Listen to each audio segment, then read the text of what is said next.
With a massive main event with high stakes involved for the Rebound World title scene, we are welcoming you here tonight to ACL Prime 138. I'm Chloe, the Troublemaker James, at your service for this evening, and we have a stack card for you here this evening, as tonight's card will see the current fight for the right holder, Vash, take on the returning Alex onto the Prime brand here tonight, and what is no doubt going to be a huge clash in tonight. And not only that, Brock Howard's trial for the world title will be made our main event tonight. Will Brock be able to win and make it to the world title match at Rebound? We'll find out tonight in his challenge in our main event.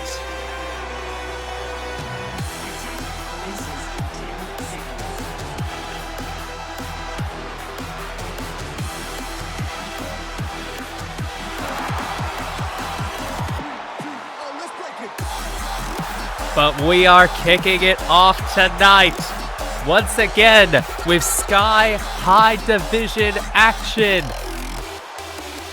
As Lucio, the high-flying and absolutely astounding member of the Sky High Division from Overwatch and former Sky High champion in his own right, takes the stage in your opening contest tonight. Now, one definitely has to wonder, given the fact that we don't yet have a contender for the Sky High title, for Terra's Sky High title at Rebound, one has to wonder realistically if we are going to be seeing potentially a #1 contender crowned within the coming weeks. And one has to wonder if tonight's match may potentially be part of getting us closer to figuring out who will face off against the man himself at that event.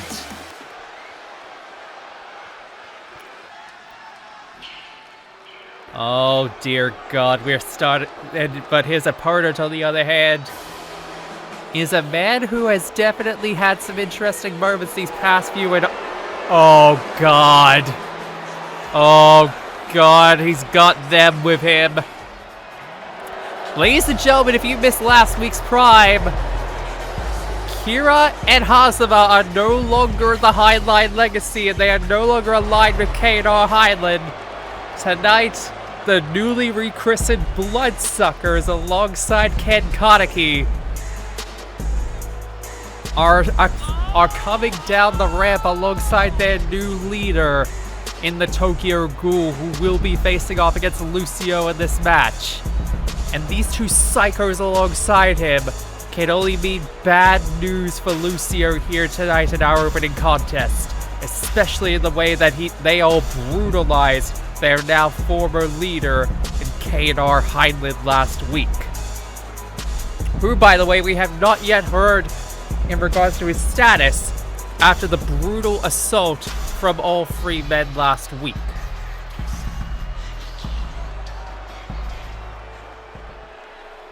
Nevertheless, Lucio is fighting an uphill battle here tonight in our opening contest, that's for sure.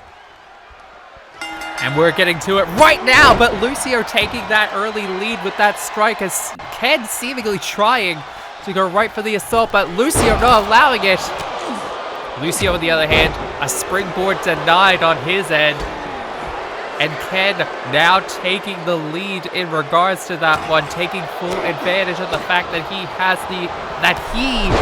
now has the lead in terms of striking everything from there. I'm sorry, I'm just distracted by the fact that we have these two men alongside Ken Kaneki of all people.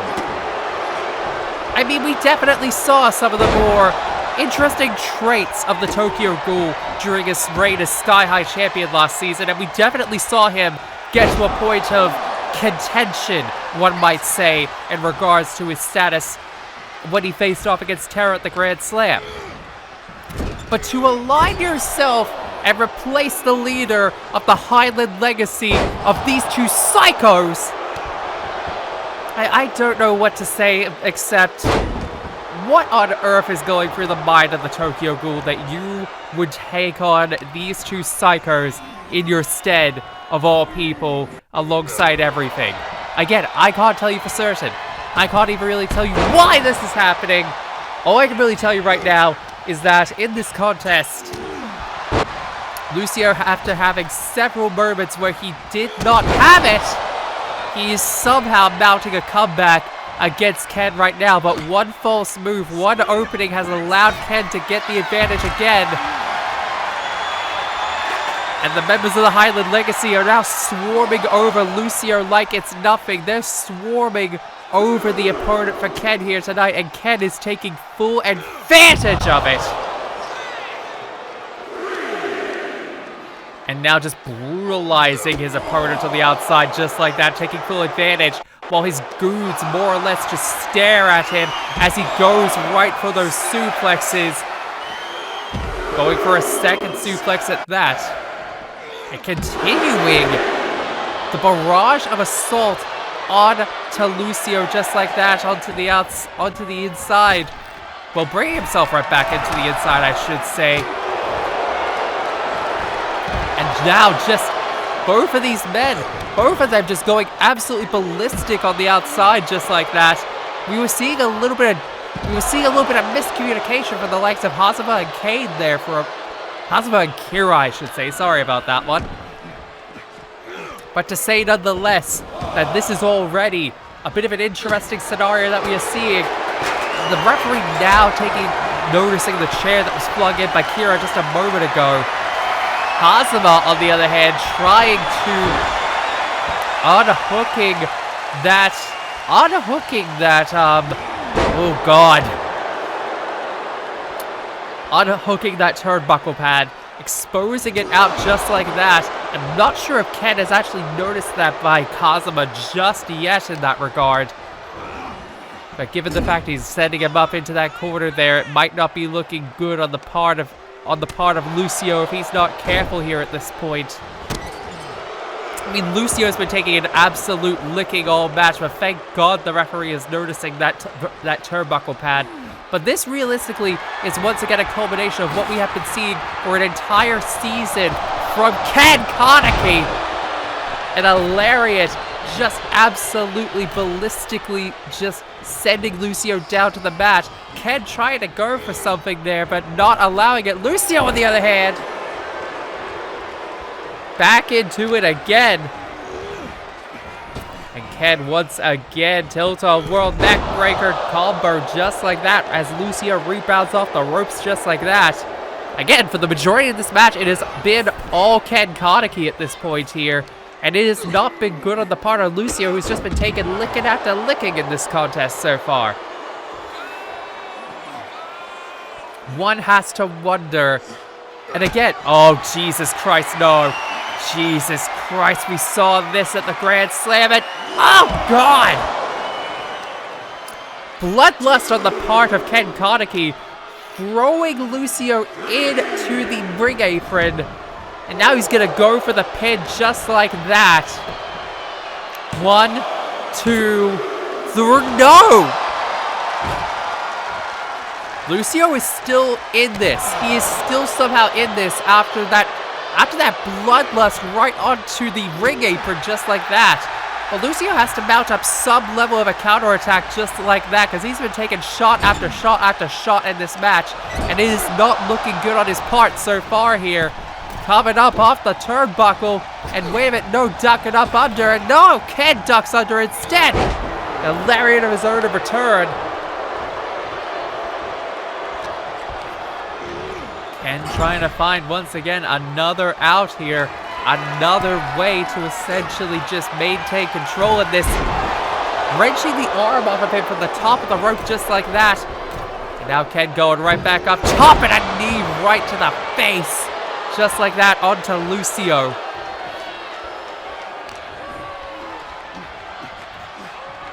It's once again not looking good for Lucio here. Like, once again, I've said it all match, but this has basically been Ken all match so far. And it's going to continue to be that with a shotgun dropkick right into the corner. And again, I'm not sure what else I can really say aside from Ken has been absolutely dominant all match. And this has basically been a return for what we have been seeing pretty much all year from him last year as a result, and it is continuing to not look good as he goes for a second bloodlust flinging him about. Lucio ain't looking good at all there, everyone, and the fans are just shocked here by what we're seeing right now. It's the absolute decimation of Lucio. 1, 2, 3. That was a mugging. That was an absolute mugging and then some. And right here, you're seeing it. Ken Kaneki is confident. 1 week with the bloodsuckers along his side, and he's showing how much of a better leader that he is with them alongside him in the replacement of K&R Heinlein. But Jesus Christ, as if we haven't had enough, they're asking for a mic now. God, what's happening now? So, I guess you all know by now, the men beside me, the former Heinlein Legacy, wanted me as their new teammate. Seems as though they see something in me that old man and Kane didn't have. Mainly a spine for one. And it feels as though there's a bit of a concern amongst everyone involved in the division that because of these two being around, they're all going to get hurt. Don't worry about that. It was going to happen anyway. But, as it comes to me, I'm setting my sights back on someone in particular who hasn't left my thoughts since the Grand Slam. Terra. Terra. I want the title that should never have even left my grasp back. Oh God, don't you dare tell me. Don't you dare tell me he wants to face off against Terra again, but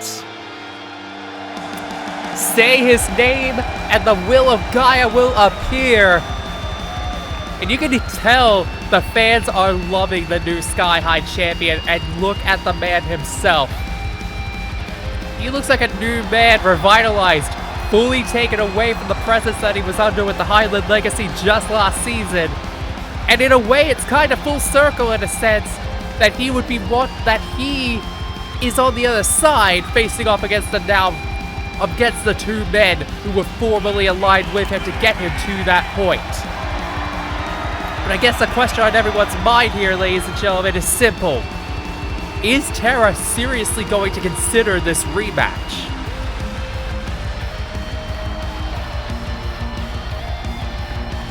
Well, he's staring him down. I think we're going to get that answer here and now.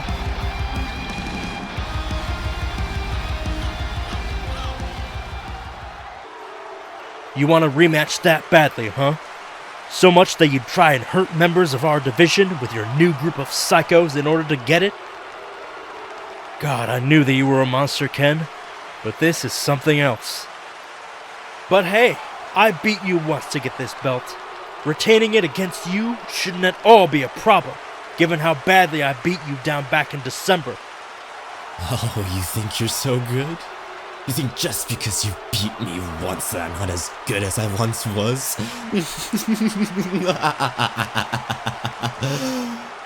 You haven't beaten me in my own game yet, Terra! I want you to prove that you're truly as good in all regards as you say you are. I want you to face me in a match without restrictions, without any kind of remorse, and to be able to prove that you are in fact able to beat me at my worst. I want you to face me for the belt in a no-holds-barred match. I want you to face me for the belt in a no-holds-barred match. Really? That's all you wanted, Ghoul? Okay, you've got it. Let's just get one thing settled before it, though. When I beat you again at your own game, you can't lay blame on anyone but yourself this time. Got it? Oh, big words from the man himself, but oh, Jesus! Hazama providing the distraction, and Ken immediately going to the assault, grabbing the belt again, whacking it over the skull of Terra right here and now, and Terra, dazed and out of it, going for another shot at the head. Christ, as if we didn't see enough of a mugging right there from the Heinlein The Bloodsuckers, I'm sorry. Oh, Jesus Christ, they're going at him on the outside as well. You gotta be kidding me! An abject mugging as if to make a statement right here tonight at the expense of the new Sky High champion in Terra. Not only am I getting word that that is official, by the way, Terra and Ken 2 at Rebound in a no-holds-barred match, but this is scary. That Ken Kaneki of all people now has these two alongside him. And not only is the Sky High division a bit more dangerous as a result of that one, I would want to make the argument that the entirety of Prime as a result of that has just gotten more and more scary as a result of that, with all three of these men aligned with each other. Because are you looking at this right now? Are you looking at this? This is just... Christ. What the fuck?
So, word's out we gotta face off against those masked thieves in a few weeks. I think you're ready for our first big defense? Huh, are you kidding me? I've been ready. I beat them once before as a tag champion, and I'll make sure I do it again to keep the belts with you. Yeah, about that. The last time you faced off against them as a champion was when you had that Reaper alongside you. And you relied on dirty tricks to be able to win. I want you to remember, we're not about that as a team. So I expect that we're gonna beat them the same way we beat the Q Rangers. Fairly and by the book. Yeah, I know. You don't have to keep reminding me of that. Little bit of an interesting scenario going on there with the Digi-Destin there with Ty and Davis. Because that is correct in saying that they do have to now worry about... They do have to now worry about Joker and Skull at Rebound. That was made official last week. But I can't help but still feel like there's some slight tension with the way that Ty was talking about that there. Could just be me trying to read too much into that for sure, but... part of me gets the feeling that maybe he's still a little bit antsy on his antics. Maybe he still thinks that he's gonna play too much into the playbook that he was in as the Prodigies, but that's just me thinking too much into it. We're getting set for the next contest of the evening here tonight. And as you can see, the return of the militant Street Fighter Alex right here to Prime. Former Millennium Champion during his time on Millennium the last 2 seasons. And now here's tonight making his return back to Prime after that venture on the Golden Brand the last 2 seasons. One has to wonder if he is dead set on making an impact from the experiences he learned on that brand.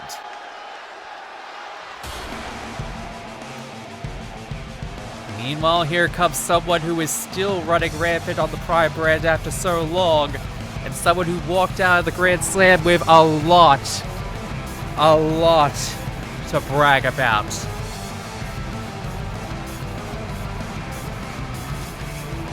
And there he is, holding that Fight for the Right briefcase in his hands, notably stating that he will be able to cash that in or trade that in at any given opportunity to face off for the World Championship, realistically on any brand, but let's be real here with who is on the other brand as the World Champion at this point. I doubt that he will be trading it in to become the Millennium Champion at any time. But yes, Vash the Stampede, the humanoid typhoon himself, has definitely made no shortage of enemies on this brand. Hell, him being one of the single stragglers from the former Spiral contingent has definitely made him one person that nobody likes on this brand. Hell, in this entire locker room, mind you. And now that he's got that in his hands, given what we saw from Sherman Amimoto last season, and given what we've been seeing from him as of late, one can only wonder as to what the hell he's gonna do with that this season. But as for tonight, he's got an uphill battle against him as he faces off against Alex here and now as we get set for your next contest of the evening. And there we go, Vash, as cocky as ever, going for those early strikes on to the Militant Street Fighter. Again, as cocky as ever, just taunting above Alex when he could realistically just be going right back to the offensive. And as you can see, that cockiness, that general attitude of Vash the Stampede is costing him early in this match, but immediately weaseling out of those strikes onto the ground just like that. And going right back to the strikes up above on the chest just like that. And it's not looking good. Oh my god, setting him up. Oh god, a flapjack out onto the ropes just like that. And just continuing to taunt immediately after the fact. Like, he could realistically be going right back to the assault, but he is just straight up just... Instead, he is just simply enjoying taunting at him, and that might be his Achilles heel right now, as he is not in a good way. Even if he gets out of those strikes right there by Alex, he is still not in a good way. He is not safe in any sense of this phrase at this point. One can definitely make that clear. And once again, it's not looking good for Vash here. Well, I was gonna say, not looking good for Vash so... When I say that, Vash has definitely been taking the advantage so far, and a running power slam right there by the humanoid typhoon. One. That is only netting him a one. That is not looking good right there by Vash. And showing that he definitely does have an uphill battle against him, but Alex has barely gotten any strikes on him in this contest. Not looking good for Alex so far, but Vash on the other hand, going up top. Elbow drop right to the outside for good measure as well. And Vash trying to maintain control of this match, getting him onto the ring apron. Getting him onto the barricade to the outside, but Alex says no, and no! Catch point suplex just like that. And Alex is enjoying laying out the pain right there onto Vash, but Vash getting out of it just like that. Taking advantage of it now, getting back into the ring as well. Taunting away once again at a high punch right to the skull of the Militant Street Fighter right there. Alex setting him up top in a fireman's carry position, but no. Vash says no when that regarded a big brute just like that. Maintaining the assault onto Alex. And a big splash just like that for good measure. And yeah, continue taunting. You're going to be in a bad way soon enough if you keep that up there, Vash, is all I'm going to say. And there we go. Militant slam right there by Alex. 1, 2. Only netting a 2 right there by Alex. Vash continuing to be in a bad way here, and a drop kick right into the corner as well.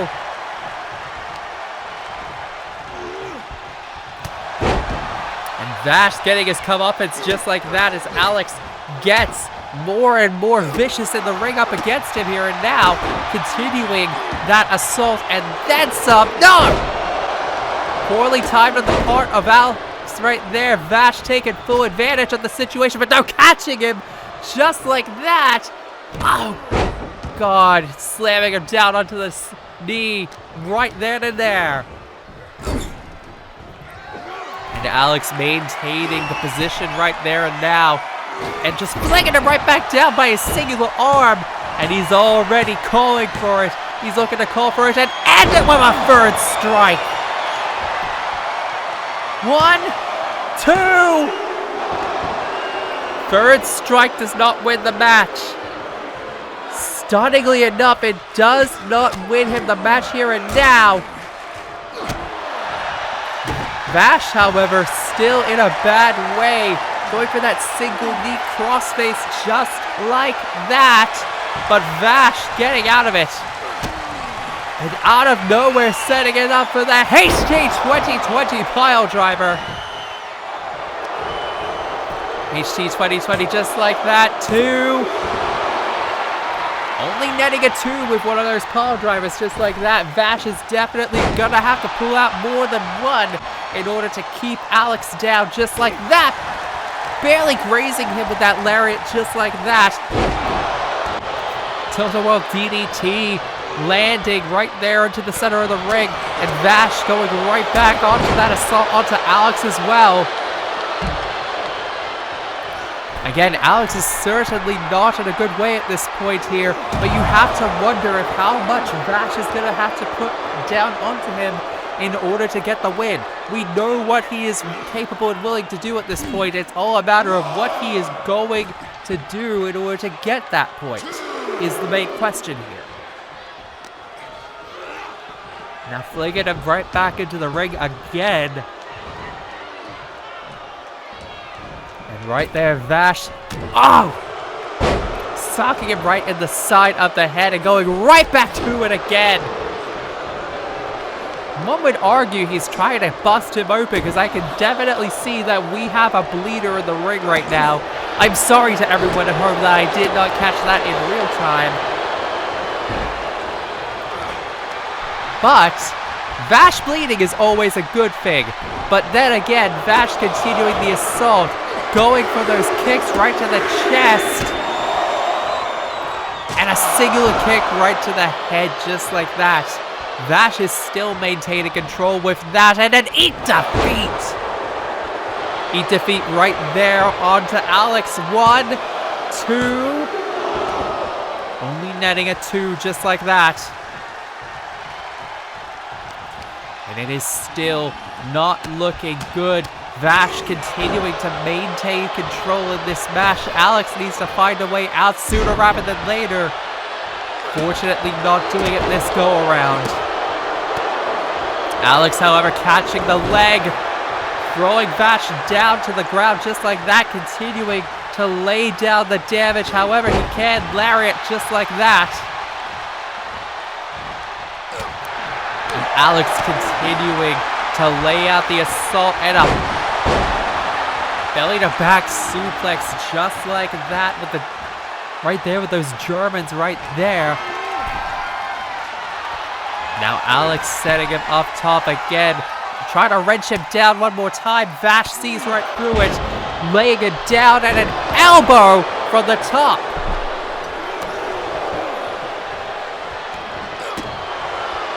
And Vash just continuing to wear down on Alex at this point. He's almost taunting him to get to the outside at this point, but Vash is simply saying, ha! As if to trick him just like that, bringing him right back into the ring again.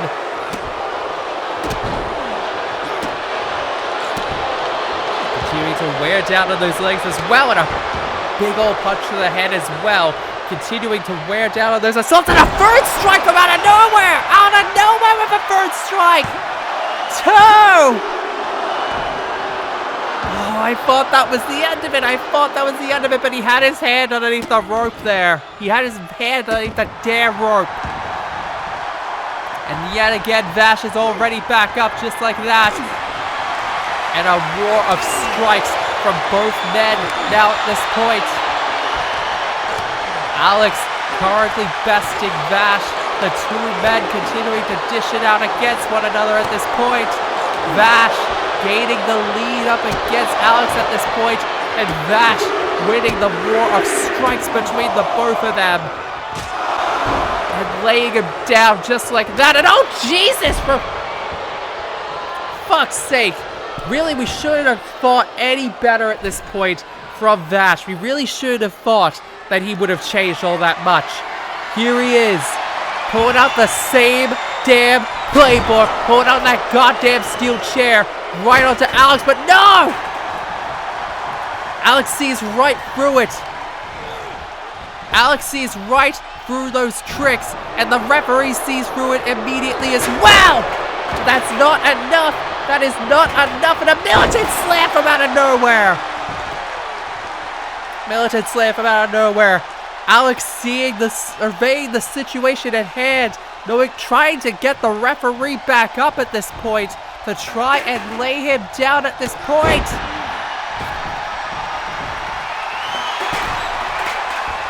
Referee's finally back up. Alex now knows that he can take him out. Alex can absolutely end this match at any point, but Vash, no, catch in the leg. Vash caught that leg. He's going after the ref. The referee knows for a damn fact that he needs to get on a dodge and a spear from Vash from out of nowhere. He's eyeing down the ref again. He's trying to lay him out flat, and no! Referee is down, and a third strike from out of nowhere. The referee is down. Alex thinks that he can get the win, but nobody's harmed. Nobody is harmed, god damn it! Vash is still in this, wearing him out by pure goddamn chancery. This makes me sick, the fact that this match is still ongoing. Alex should have won by this point. If the referee wasn't down, that was Alex's win by nothing else at this point. God damn it! And Alex doing that for a damn fact, trying to vent his frustrations out. Vash rolled to the outside just like that. But Alex is pissed. He wants blood. He wants blood in the water at this point. And no, Vash played possum the entire goddamn time. And no, god damn it, no. HD 2020 pole driver onto the chair. And oh god, he's going for it for a second time. The referee doesn't spot that chair in play at that point. He's going for it again. A second HD 2020 pole driver onto that chair. Using the position to his advantage. Vash. Oh god damn it. Don't you dare tell me he's going to get the win off of that alone. Are you serious here? Are you serious here tonight? That's how he's going to win? 2, 3, and he gets it. God fucking damn it. Alex got screwed right here tonight, and Vash is loving this. The fact that he won here tonight is a travesty. But nevertheless, he won despite the tactics involved. We'll be right back for our main event, but god damn it all.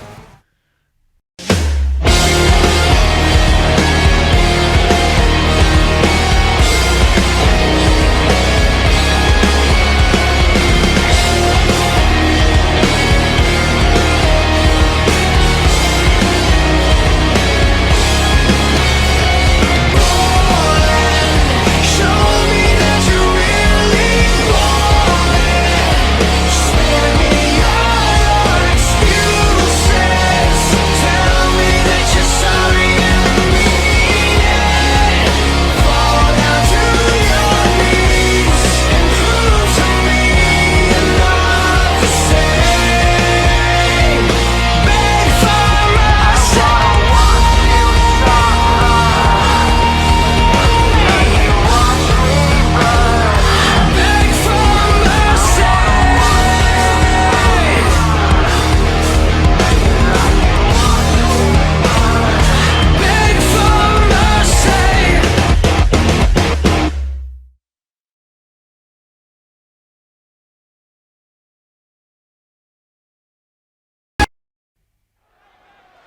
And we are back here tonight on what has been a roller coaster night for Prime.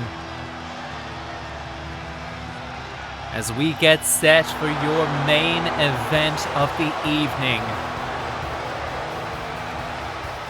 And here comes a man who definitely has a lot at stake and a lot to prove, but a lot on the line regardless.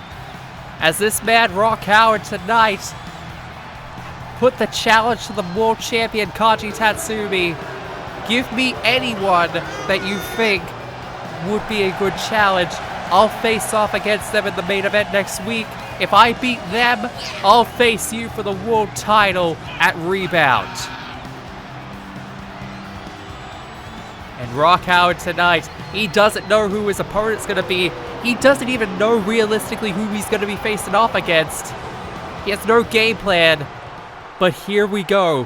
Who is Rock's opponent?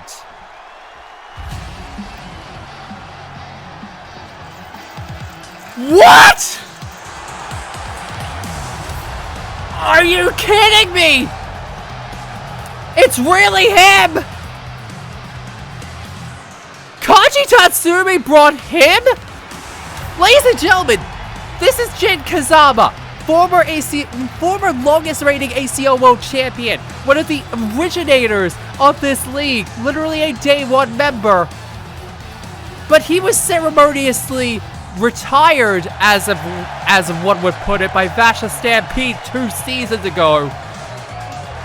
But tonight, Kanji Tatsumi, and I am getting word Seto Kaiba did make this official, Kanji Tatsumi brought in Jin fucking Kazama as the opponent for Rock Howard tonight. Certainly an interesting opponent for Rock Howard here tonight, and I'm going to get to that in a moment. I've got a gimmick to get to. Ladies and gentlemen, this is your main event from ACL Prime 138. It is Rock Howard facing off against Jin Kazama, and if Rock Howard beats Jin Kazama, he will face off against Kanji Tatsumi for the ACL World Championship at Rebound in a few weeks. Now here's the interesting thing, and I know I'm supposed to be calling an interesting match right now, but I want to get some background here. Because for those of you who have not followed ACL in the original seasons, the rivalry between Rock Howard's mentor, Terry Bogard, who was the man who was the person that Jin lost the title to back at the first ever Grand Slam, mind you. The rivalry between those two men was built on mutual respect, as well as wanting to prove that both of them were just as good as each other in the original generation of ACL. So one could argue Kanji Tatsumi breaking out Jin Kazama as Rock Howard's opponent here tonight is a test of skill for Rock Howard to see if he is just as good as Terry was back in the day, and to ensure that he is just as good as the old guard in one way. And we are definitely seeing that from the word go right here tonight, as Rock Howard, for all intents and purposes, has pretty much been on the defense for the majority of this match. He's gotten a few bits of offense in during this contest, but it has been mostly Jin on the offensive here tonight. But Rock slowly mounting a comeback right here tonight, showing that yes, he can tussle with the best of them, and he is showcasing it right here tonight as he continues laying out the assault onto Jin. I'm sorry, I'm flabbergasted right here tonight. I never thought that we would ever see Jin Kazama in an ACL ring ever again, but here we are. And Rock Howard is somehow lasting against Jin Kazama after so long away. That isn't me saying I ever doubted Rock Howard, by the way. I'm just flabbergasted to the point that Rock Howard, in this state, is still managing to face off against someone who, in their prime, faced off and beat the likes of the most vicious of the entirety of the ACL locker room. This was the man that ousted the Inner Circle that ousted Sebastian Michalis and Calypso back in the day. Like, you are looking at ACL royalty in the ring right now. You are facing up, you are looking at car royalty, virtual wrestling royalty in the ring right now. And this man right here and now could easily be the biggest roadblock for Rock Howard becoming world champion again. Because he is blocking every amount of offense that he can muster here tonight. And we have a bleeder in the part of Rock Howard right here and now. And it is not looking good for Rock Howard. Let's be clear about that. It is not looking good for Rock Howard because Jin Kazama looks to be ready to put an end to it, but no, Rock is saying no. You don't get to put an end to it just yet. Descent of Darkness, on the other hand, may be the kicker for Jin. No! Oh my god, we got a big one here tonight. We got a big one for your main event here tonight, and you're seeing it live! You are seeing it live and direct right here tonight. Here tonight in your main event for Prime 138.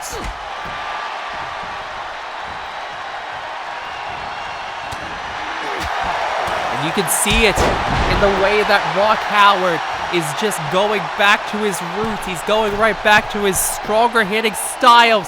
He's going back to what made him the man that he is today. And one could argue he's blending a lot of what he has learned from his years of being in this league, not just from Terry, but also from his experiences in the ring itself. And you can see it right there with that brainbuster, just like that, right there by Rock Howard, continuing to lay out the assault. Going for that combination right there, that sling blade right into the drop kick, right to the head. Trying to find every opening he can against Jin and then some. Knowing that if he can put the focus right onto that head, he could very well walk out with the win and then some. But this is a tough opponent and then some that Rock has to face off against, and that is putting it lightly. But no, Jin rolls out of the way, using the ring awareness to his advantage, getting out of that drop. And taunting away, and no! Flash right there by Rock Howard onto Jin on the outside tonight, and Jin howling right by the audience, right by Rock, and then some. But wait a minute, oh Jesus Christ, and an arm trap crossface just like that. Rock tapping out smartly on the outside, knowing for a fact that it will not count unless it is on the inside of the ring. But it's still weared down Jin. It's still weared down Rock regardless, and might have given Jin a slight advantage in this match, which, if Rock is not careful, Jin will absolutely take advantage of, trying to throw him right back into the ring to maintain some order before the count out.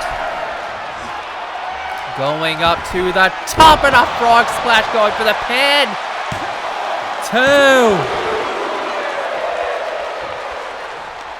I mean, you can just hear these fans are just absolutely incensed here tonight by what they're seeing in this ring. They are absolutely loving it here tonight. And no!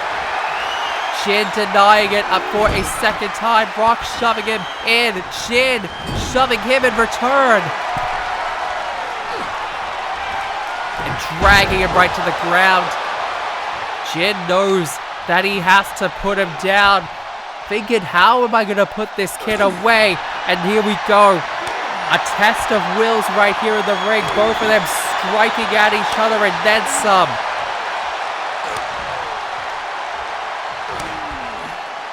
And the two of them just trading blow after blow after blow. We saw this in the earlier contest of Alex and Vash, but I would argue we are seeing it more. We are seeing it more on the offensive right here for both men in this contest, but Jin winning it out and setting him up right there. And oh, Jesus Christ. And oh, wait, oh, Jesus Christ, no.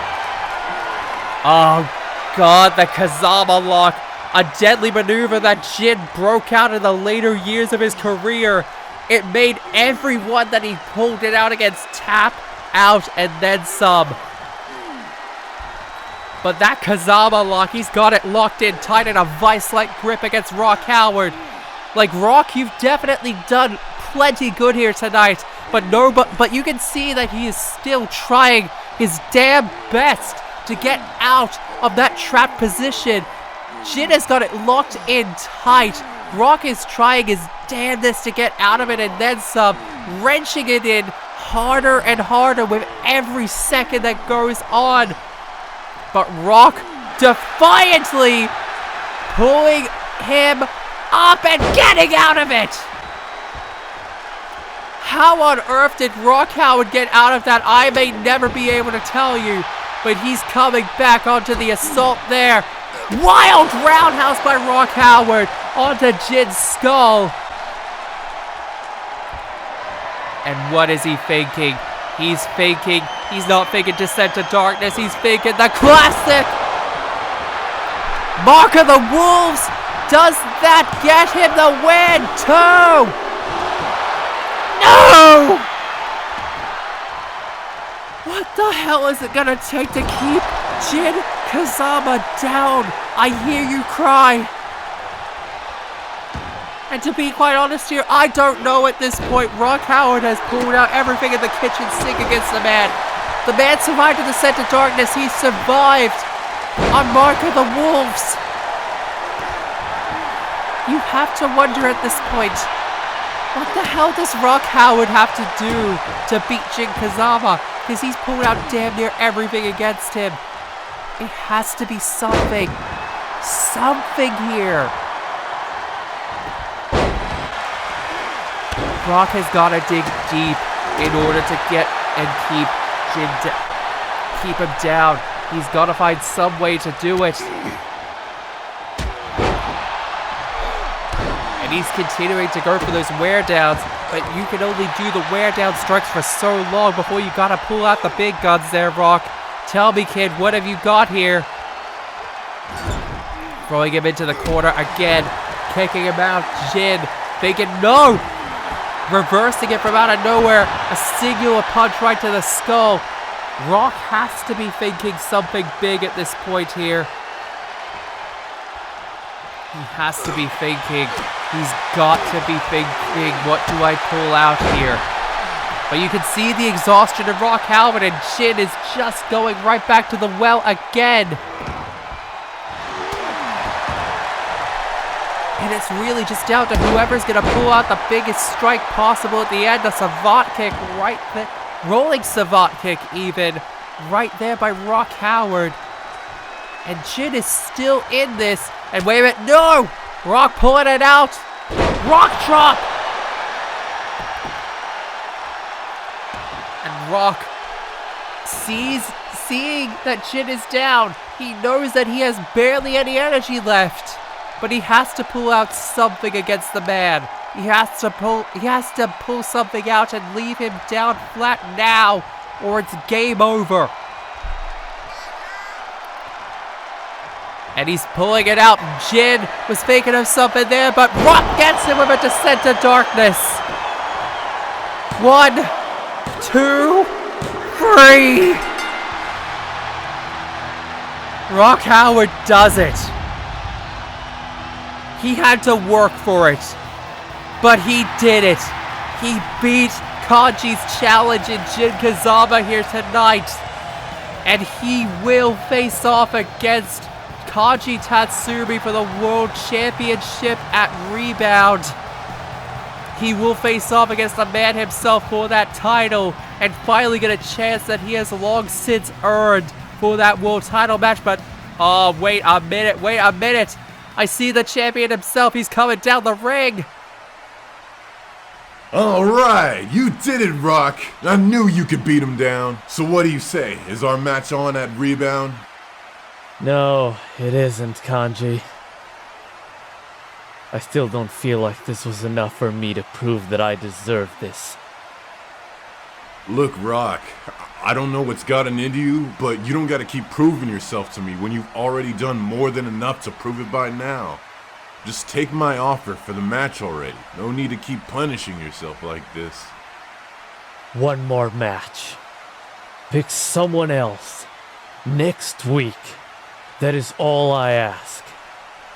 Then you will have your answer. Rock? Rock Howard denying the request again, saying one more match. Like, what do you have to prove at this point, Rock? What do you have to prove?